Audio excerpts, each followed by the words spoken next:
What's good, world? It's your boy, Billy Gomez, live and direct. You already know, Tampa, Florida. And the reason I decided to make this video is because I've been watching a lot of videos on YouTube regarding the prison system and how things work. And I'm going to give y'all a slight glimpse of what it means to be in the federal system. I was in the federal system for 14 years and 4 months. A lot of people wonder, how does it work? If they've never been in the system, they need to have an idea of what they're going to deal with when they get there. And so I'm going to make this video about prison etiquette, what you need to do, the do's and don'ts, how you need to conduct yourself once you enter the system, who you need to stay away from if you're not affiliated. Hopefully you're not. Because if you are, that's a whole nother entity that you got to deal with. So I'm going to start off by saying this. Excuse me. If you get sentenced, which you will in the federal system, and you're going to get designated. You're going to get sentenced. You're going to go to the county jail. You're going to get designated, which means if you're in the county jail, you got to wait. U.S. Marshal's going to come pick you up. Most likely you're going to go to wherever you're from, whatever state. You're going to go to the airlift, Con Air. You're going to get on, we call it Con Air because you're going to get shackled, handcuffed, thrown on a plane, shackled and handcuffed, eat some brownies because that's the way it works. You're either going to go to Atlanta or to Oklahoma. Those are the hubs. They got hubs in the feds. I don't know about the state. The state will probably put you on a bus and you get to where you're going. So you get shackled, handcuffed, and depending on where your designation is. I'm from Connecticut, so I was in Wyatt, Rhode Island. When I was sentenced, I was sent to, I went from Wyatt, Rhode Island, got on the bus, sent to Brooklyn, NDC Brooklyn. I stayed in Brooklyn a couple of weeks, was designated, and my designation was FCI Memphis. So what ultimately happened was I waited in Brooklyn, maybe 2 months. After that wait, I was taken to the bullpen. After I was taken to the bullpen, I was bussed. And from there, we was bussed to the airport and placed on a plane. Shackled, handcuffed, brownies for lunch. So we get on a plane. And we don't go directly to our designation. What we did was we went to Oklahoma. Now, Oklahoma is a hub. It's a holding facility. You go to Oklahoma, you sit back. You might be there for 1 week, 2 weeks, 3 weeks, depending on where you're going. If you're going to California, it might take longer. If you're going to, it depends on where your designation is. It took me about, when I got to Oklahoma, I think I stayed there for about 2 weeks. And after 2 weeks of being there, I was bussed. No, I'm going to take that back. I wasn't bussed. I was taken downstairs, processed, shackled, restrained, thrown on a plane. And then from there, the plane flew to Memphis, Tennessee. When I arrived at Memphis, Tennessee, the bus from FCI Memphis picked us up. Because it wasn't just me. We got picked up, and then we got bused to FCI Memphis, which was my designation. Now, as far as prison etiquette, FCI Memphis is a medium-high facility. So it's not as dangerous as a USP. USPs are very dangerous. Medium-highs are very dangerous. When I was there, the prison etiquette basically works like this. If I'm from Connecticut. So 9 times out of 10, when you get there at the facility you're designated to go, you're going to have people that are from different areas. You're going to have different gang members, Bloods, Crips, Land Kings, Nietas, GDs, Vice Lords, white supremacy groups, etc. I mean, you got a long list of gangs. It's not even funny. But when I arrived at MCI Memphis, and I'm talking from my experience, when I arrived at FCI Memphis, and I got to the compound after I was processed, the first thing that people ask you is, where you from, homie? Right? So, if you're from New York and you're not affiliated, you're from Connecticut, you're not affiliated, you're from Boston, you're not affiliated, then that means you not belong, take that back. That means that people from the East Coast East Coast meaning New York, New Jersey, Connecticut, Pennsylvania, they all roll as one. They're a unit. Then you have other individuals from Florida, they got their own unit. You got individuals from the West Coast, they got their own unit. That's people that are neutral, meaning they're not affiliated. Now, if you're affiliated, then I don't care where you're from. If you're affiliated, so you're going to link up with your brothers. Meaning if you're a Latin King, that's the car you're going to run with. If you're a GD, that's the car you're going to run with. Blood, Crip, whatever, that's the car you're going to run with. But if you're not affiliated, meaning you're neutral, meaning you're not a gang member, I'm just from Connecticut, not affiliated, I ain't on nothing, I'm just trying to do my time, get home. Guess what? You still have to talk to some people from your area, whether you like it or not. They're going to approach you. So when you get to your facility, like me, when I got to my facility, I was approached by individuals from Connecticut, because the first question that I was asked was, yo, where you from, homie? And me being me, yo, I'm from Connecticut, New Haven, all day, what's up? So I had individuals from Connecticut, from the East Coast, New York, New Jersey, Philly, that weren't affiliated. They were like, yo, what's up, homie? Oh, you Puerto Rican? Yeah, what's up? Good, what's good? You know, that's the way it goes. You meet these people, and the second question is, yo, you good? Meaning, you got your paperwork straight, you didn't rat on nobody, can you walk the compound? And the reason they ask you that is because they don't want to associate with people that are not good. And I don't want to say it like that, but they don't want. It's like this: when you go to a prison, if you're hot, meaning you told on someone, you testified in the case, it's very difficult for you to maneuver. It can be done. I mean, I've seen it done, but it's very difficult. The reason that they ask you these things is because when you come into a facility and people actually decide to back you up, they don't want to sacrifice their time for you, and then you did something that you shouldn't have done. That's just real talk. Now, when I arrived at FCI Memphis, they asked me, where you from? Connecticut, all day, every day, was good. You know, I'm an aggressive type dude, so that's just the way I am. And then I had some Puerto Rican dudes that were not affiliated come up to me, yo, what's up, man? How you doing? Yo, how are you from Connecticut? Yeah, it was good. Okay, we chopped it up. They basically gave me the rundown of how the facility works, where I was supposed to sit at Chow Hall, where I couldn't sit.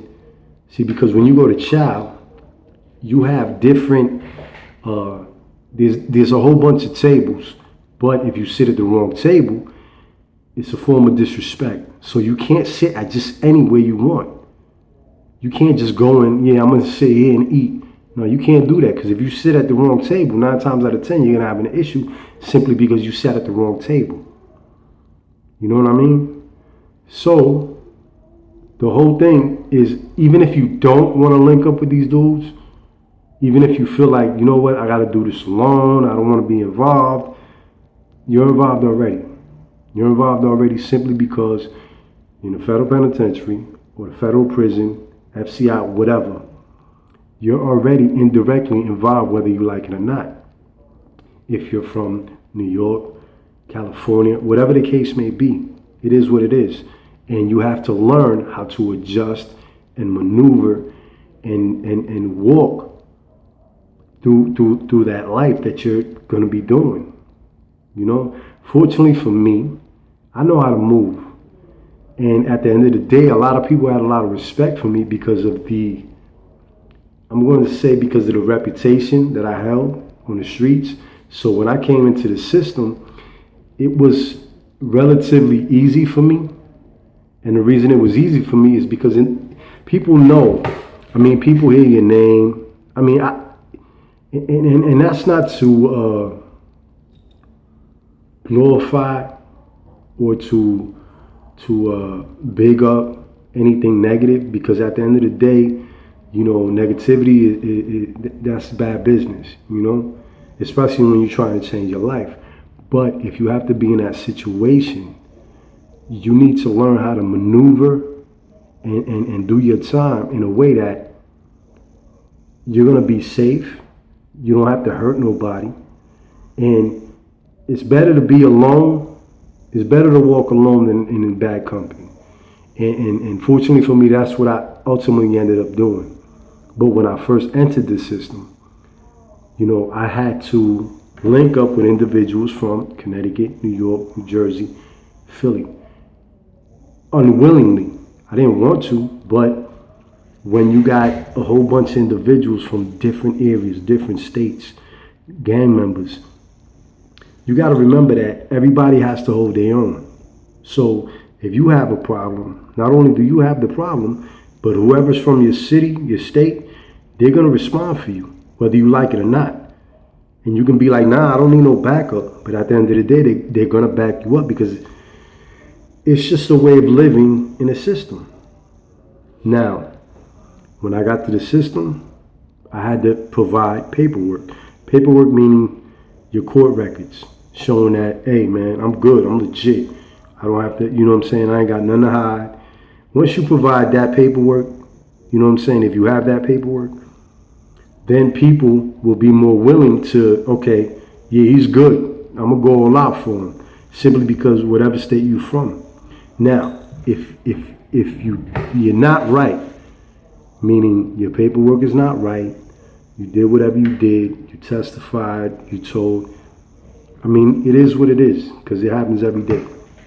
And some of my best homies, man, I mean, it is what it is, man. I ain't tripping. But when you're an individual that isn't right, it's gonna be a little bit more difficult, but you still can maneuver. Now, in a U.S. penitentiary, it's going to be a little bit difficult to do that. Reason being that, you know, you got to doing 100 years, and he has no issue killing you simply because, you know, somebody told on this case and he's mad at the world, and, you know, you're an opportunity to get wrecked on. That's real. And if you're hot and you did some dirt, and you happen to go to a penitentiary, best advice, yo homie, check in, man. Go up top, as we say. Go to the hole, be easy, chill in the hole. I mean, it's hard because you got to be in the hole, you know, 23 hours a day locked down. Nobody wants to do that. But if you want to live, and you know you hot, and you go to a penitentiary, my best advice for you is to fall back. Because if you stay there, 9 times out of 10, someone is going to put a knife in you. Straight up. If you go to an FCI, the chances of you making it are high. Real talk. They're high. Because a lot of people at an FCI, they're not going to sacrifice themselves. They're not going to sacrifice other people, because at the end of the day, there's light at the end of the tunnel. So they're gonna be like, you know what, he's hot, yeah, but I'm not gonna sacrifice myself. So you have a chance of making it. They may not deal with you, which is better for you. You know what I'm saying? Which is better for you. Why is it better for you? Because now you have the opportunity to do your time, stay out the way. You know where to sit, you know who to hang out with, you know who to stay, you know how to stay focused, and it just works out. It's in your benefit. But let me go back to when you get there, you meet people from your state, show your paperwork, you good, you're not good, don't matter, especially if you an FCI. Now, when you get to the prison, your objective should be not to associate with people that are doing illegal things, especially if you're trying to rehabilitate yourself, change your life. If you made a mistake, listen, man, if you made a mistake and you're really trying to rehabilitate yourself, then listen to me. Don't get caught up in prison politics. And when I say prison politics, this is what I mean. Don't mess with homos. Number one. Number two. Don't gamble if you can't pay your debts. You feel me? Number three. Don't steal. Number four. Don't mess with the police. All right? 4 simple rules. 1, 2, 3, 4. Don't tell on nobody. Look the other way. If somebody's doing something and you see it, and I don't see nothing, keep pushing. Why? Because if you happen to be the one that opens your mouth, or that messes with a homo, or that gambles, or that messes with the police, if something is to pop off at that facility, guess what? You're going to get hit, and you don't even know where it's coming from. Because people have a tendency to hold on to things, and they'll be like, yeah, that dude ain't no good. That dude ain't no good. If something pops off, I'm going to hit him up. If something pops off, I'm going to hit him up. And you don't even know. You're creating enemies, and you don't even know you're creating enemies because your actions, what you're doing. You think you're getting away with it if you decide to do that. You think in your mind, yeah, man, these dudes ain't going to do nothing. Yeah, all right. Something pop off, guess what? You're going to get it first. So, my advice, if you're not affiliated, don't get affiliated. Don't become a gang member. Especially, don't do that, man. That's the worst thing you could do. Because now, not only do you have to deal with your problems, you got to deal with your problems and the whole gang's problems. You got to be on go, whether you like it or not. You may not want to be on go. You may be two days to the door. But 2 days to the door in a gang, it don't matter. If we gotta go, we gotta go. What's up? You riding home? Nah, all right, then you gonna get hit up. Real talk. I'm giving to you raw. And my advice, right, to all these individuals, if you're getting locked up, and I'm gonna give it to you raw. I'm 100 all day. If you get locked up, right, you're trying to change your life. You made a mistake, cool. Or whatever the case may be. You sold drugs, you shouldn't have sold drugs. White collar criminals, listen, take heed. Go in there, play by the rules, don't tell on nobody, play your position, and you know your position. Don't mess with homos. Please, don't mess with homos. Don't gamble. Don't gamble. Do not gamble. Because whether you win or lose, you're going to have an issue because somebody may not want to pay you. And if they don't pay you and you don't do nothing, guess what? Oh, this dude's soft. Yeah, this dude's soft. I'm going to run up in his cell and take all this stuff. Simple. I mean, it's basic. But if you don't put yourself in predicaments like that, you don't got to worry about that. If you strictly focus on, okay, I have to do X amount of years. How can I do this time to the best of my ability? My advice, take advantage of every educational program the facility has to offer. I don't care where you at. Take advantage of every educational program that particular facility has to offer. Number one. Number two, sit by yourself. Hard to do because, when people see you move in a certain way, people are attracted to see your energy. So if they see you doing positive things, and my phrase is this: authenticity attracts, pretentiousness repels. And that means that when you're you and you're comfortable in your own skin, And people know, hey, dude right there, he's about his business. He's trying to focus on school. All he does is read. All he does is stay positive. Guess what? People are going to respect that. Even the killers are going to respect that. Why? Because they see that you're on something. They see that you're moving towards your goal. They see that you're trying to excel. They see that you're actually rehabilitating yourself. Always respect staff. Whether they wrong, whether they right, whether they disrespect you, always be respectful. Why? Because at the end of the day, you're not going to win. You can't go up against your staff in a facility. You're not going to win. I don't care if the dude spit on you. You got to eat that. Why do you have to eat that? Because if you don't and you smack them, guess what? Added time, whole time. Now they sending you to West Bubble. You know what I'm saying? I'm not. But you got to be very, very, very mindful of everything you do in the facility. Okay? Because it's very easy to get caught up. It's very easy to get into a situation that you don't want to be in, but you got caught up in that situation because you lost focus of the big picture, which is do my time, get home, come home, be with my family, push forward. You feel what I'm saying?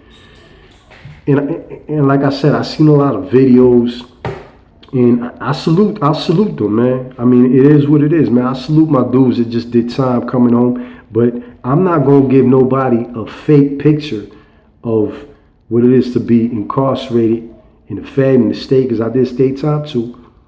You know, you have to be mindful of everything you say, everything you do, the people you move with while you're incarcerated, because if you don't, it can cost you your life. It can cost you more time in prison. You feel what I'm saying? Or it can cost you a situation that you don't want to be in, but you have to deal with 2 days before going home. You shouldn't even tell people when you're going home once you get your release date. The reason being is that you got individuals that's locked up next to you doing 100 years. And they find out, oh man, son's going home in 2 days. I ain't never like him anyway. He's always reading books. He's always educating himself. You know what? I'm going to stab him. Yeah. It sounds crazy, right? Unethical. But it's real. It's very real, man. Prison is very real. And you shouldn't, no matter what, man. My whole thing is, don't get caught up in the gangs, man. That's the worst thing you can do. The worst thing you can do is get affiliated with a gang. Because now you're not your own man. Now, whatever you may feel, think, it doesn't matter. Now you have somebody else controlling your life. If you want to control your life and you want to do right, man. If you're going into the federal penitentiary, federal prison, state prison, be your own man, number one. Be your own man. Make your own decisions. Link up with people that are like-minded, that are trying to do positive things. Because you got a lot of brothers that's incarcerated. They trying to win, man. And I got brothers right now doing 100 years, but they're positive.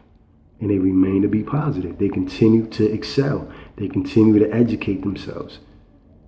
And when you link up with a person, I got so many brothers I could big up, man, that while I was doing my stretch, I did 14 years and 4 months. Let's be clear. I didn't do 2 months, 3 months, 1 year, I did 14 years and 4 months. And I surrounded myself with brothers that were doing life, 30, 50, but that were on the same page as me.